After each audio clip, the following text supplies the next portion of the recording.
Welcome back to the program, everyone. Let's get to take a look at some of your newspapers' headlines for today. Mr. Dayo Akintobi joins us live on the program, Public Affairs Analyst. Great to see you as always. It's a Monday, and we are back here. Yes, indeed, we are. Good morning, Nigeria. Yes. All right, so let's begin with, perhaps I should begin with the Vanguard. It says how Anambra showdown, how Soludo's tsunami swept all 21 local government areas.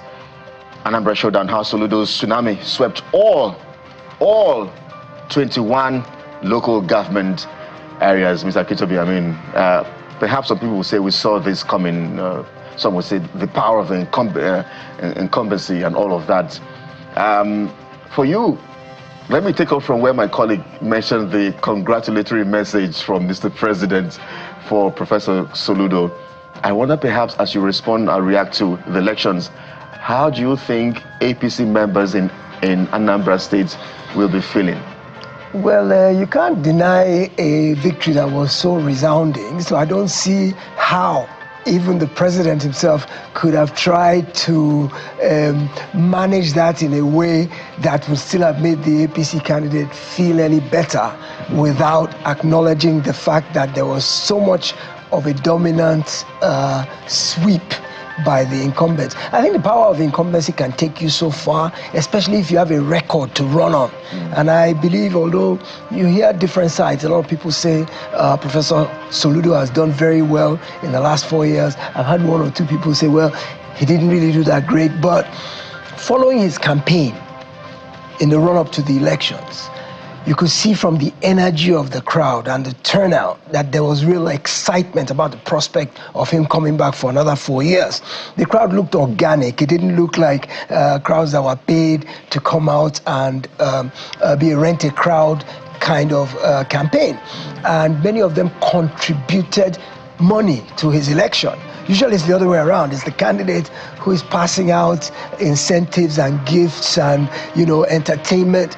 But in his case, it looked like there was a genuine love by the people for his return. This was during the campaign, and I think the results speak to that because it was no contest at all. I mean, it wasn't even close. And for those who are complaining, there was vote buying, there was rigging, there was this, there was that.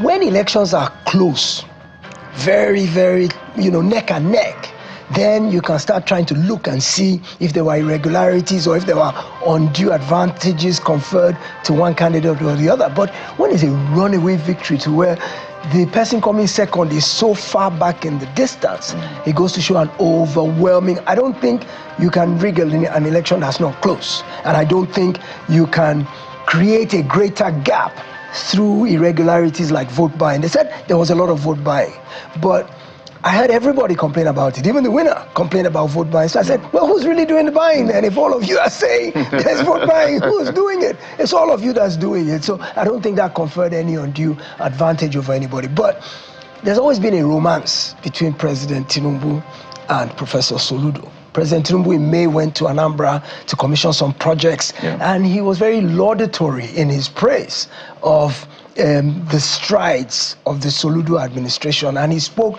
glowingly at that time and said, oh, they've been friends for a long time, and he sees the impact of Professor Soludo on Anambra's infrastructure, on the quality of life of people. So it was already then that people started to wonder, like, well, you've got a candidate from your own party in the upcoming elections, but you are already talking so glowingly about the opposition. So how does this kind of play out? Well, I think that perhaps 2027 has a role to play because at this point, Anambra may not even have anybody on the ballot for the presidency, whether APGA may not present a candidate, which may make it a bit better for the APC. The less competition he has, the better for him as well. So that may play a part in the calculus of the president's closeness and his statement yesterday in terms of congratulating. I think that's what elder statesmen do.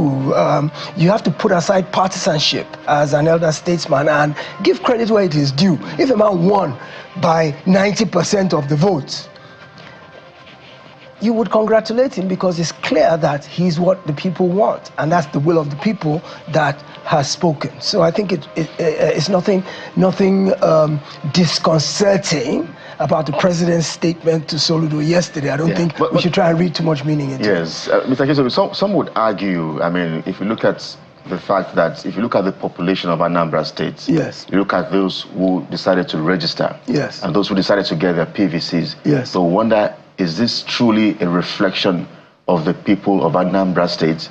That state has perhaps almost 10 million Nigerians, yes, or unofficial estimates, yes, and if only 2.8 decided to register, I think there's some sort of concerns. Well, what invariably happens when you see this kind of voter apathy and even registration apathy, if you have 10 million potential voters who qualify to vote and only 2.8 are registering, it means that they're disillusioned with the electoral process. And invariably what happens, as you can see, 500,000 Anambrarians have spoken for 10 million. So that's an anomaly, because all of a sudden a minority is dictating the life and the well-being of the rest of the people of the state. But Anambrarians allowed that to happen to themselves. As you mentioned earlier at the beginning of the program, whether it's an awareness, whether it's a consciousness of the importance, I think perhaps there's a trend across Nigeria. It's not just in Anambra. If you look at it, over the years, the percentage of voter involvement has been steadily dropping. And, you know, sociologists and political theorists have looked at it and said, why are these numbers dropping? Is it that people have lost faith in the electoral process? Is it that people distrust government to the point that they've turned off completely from this notion of wanting to even engage with anything government, and let's try and make our own lives for ourselves because government won't do anything for us anyway? But I would say that puts a lot of pressure on the new INEC chairman. And from all indications, INEC had a good showing on Saturday. They say IREV, by the time voting closed, 99% of the results had been uploaded to IREV.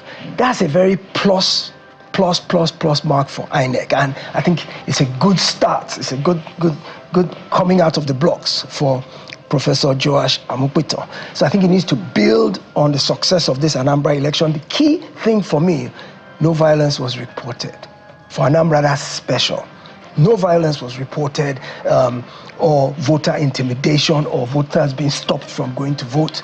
So I think it was a good outing for INEC. I think if we can begin to build on that, we've got Osun coming up next year early. We've got a few off-cycle elections. If INEC can build on this success, let's see BVAS. Okay, so we've now got IREV working properly. How about BVAS with accreditation? And Bukola mentioned earlier that this idea of vote buying, is there the political will to prosecute those who engage in it? Because it could end up distorting the results, even though I think this one was so far apart that the irregularities and the untoward conduct would have had minimal effect on the outcome. But electoral malpractices should be prosecuted. I think that sends the right message if we pay more attention to prosecuting violations of political law. Well, I'm just wondering if electoral this, law, you know, outing that seems to be sterling is not necessarily because, you know, the ruling party is not interested in Anambra being a traditionally APGA state, and then the friendship, you know, that the president shares with the candidate of the All Progressives Grand Alliance, who has emerged victorious in this election. Yes. And you know, traditionally, perhaps because APGA takes the shine always in Anambra, you know, violence has always been minimal in the election. But the greater test for APGA, for INEC, would be in subsequent elections. Absolutely. Maybe a general election where, you know, a number of governors are on the ballot. Yes. But let's head over to this Nigeria. Anambra, Soludo knocks them out. LP's Mogalu kicks alleges vote buying. Okay, this Nigeria is not quite ready for the screen yet, so we just might have to you know, reflect on the reportage of another paper. Let's go to you know, the Abuja Inquirer, yes, the Abuja Inquirer, takes a departure from the other papers that are looking at, the Anambra election. How FG ignored UK Parliament's genocide warning. And there's one writer there. Nigeria accounts for 89% of all Christians killed worldwide. That's ascribed to, I believe, the Abuja Inquirer's exclusive report. So as we have said time and again, Mr. Akitobi, this is not going away anytime soon. A cleric weighed in on this and gave us an insight into, efforts that he had made prior to this administration, to impress it upon the government to do something about killings. And, over the weekend, we also saw Shiites protesting against Trump's threat of invasion. I think the bigger question, personally, from the point of view of a journalist and a neutral person, is that wherever it is that people are being killed, it is condemnable. But that is being lost on us with the debate about whether there is a Christian genocide or not. Yes. Mr. Akitobi. Yes, and it's a crying shame that is being framed as a religious issue, because that takes the shine away from the insecurity problem generally, which I think is where the focus should be. As you said, there are killings everywhere. Without a doubt, Christians are being killed in the north. And you said statistics came out to show that Nigeria has the largest number of Christians across the world that are being killed. But people of other faiths, Muslims and other faiths as well, are being killed. So I think that the focus should be on what do we do about this as a general problem. I don't think it should be framed as a religious issue, but as an insecurity issue. And something that perturbed me a little bit when the president spoke about it last week during the FEC meeting was that I think it was a golden opportunity as opposed to his indirect allusion to the Nigerian people. I think he should have spoken to us directly, as opposed to, I think he should have addressed us and explained to us and calmed our fears and explained in more concrete terms. Because I think his non-communication has allowed this debate to grow wings, and the more we talk about it, the greater the division is what I see. Because government policy in terms of what has happened, we see a flurry of activity now. So what Trump's threat or what Trump's statements have had the effect of doing is lighting a fire under the impetus of government to get up and start doing something serious. But I think if the president had spoken to us directly, it could have calmed the tensions down a bit.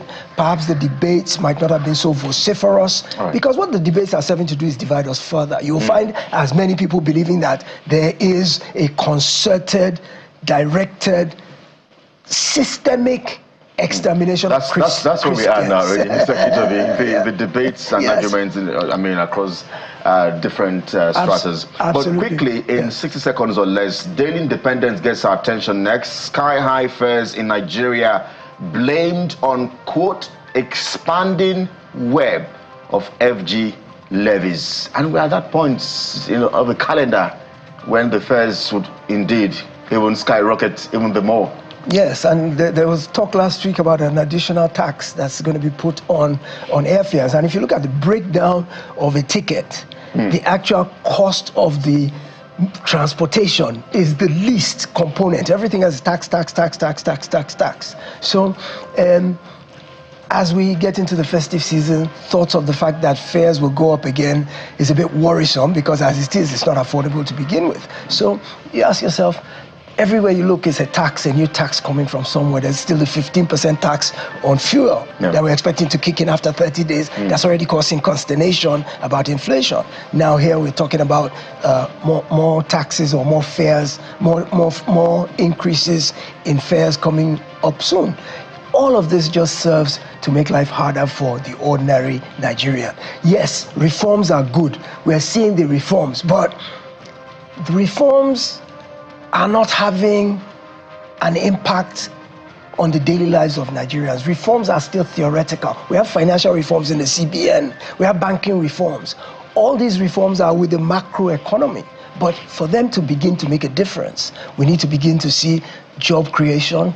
We need to see poverty alleviation. Right. We need to see social interventions, things that make lives better for Nigerians. But what we're seeing is things that are making life harder for us because income is stagnant. Yeah. You know, inflation is increasing. Yeah. So you made a valid point. Income is stagnant. Income is stagnant. Income is stagnant. Expenses continue to skyrocket. Continue to skyrocket. Yes. And, well, for many Nigerians, I mean, if you cannot travel by air, can we travel by road? There are concerns of safety, security. But Nigerians like to travel, and so we're going to travel this December. Whether the fares are high or not, we will have to travel. As one politician said before, they believe that air travel is a luxury in Nigeria today. So it's only the rich that can afford to do it, that the ordinary Nigerian can't. So why pay attention to that sector? The rich can afford more taxes. Absolutely. So why bother? We have to leave it here. Mr. Dayo Akintobi is a public affairs analyst. Thank you indeed, as always, for analysis and commentaries on the program. Thank you very much. Pleasure being here. Good morning, Nigeria. All right, so, well, this is the morning brief. We get to head to our very first conversation now as we take reactions to the just concluded November 8th Anambra governorship elections. We have perspectives from the nation's capital in just a moment, plus in Awka, the Anambra state capital. We're back in just a moment. Please stay with us.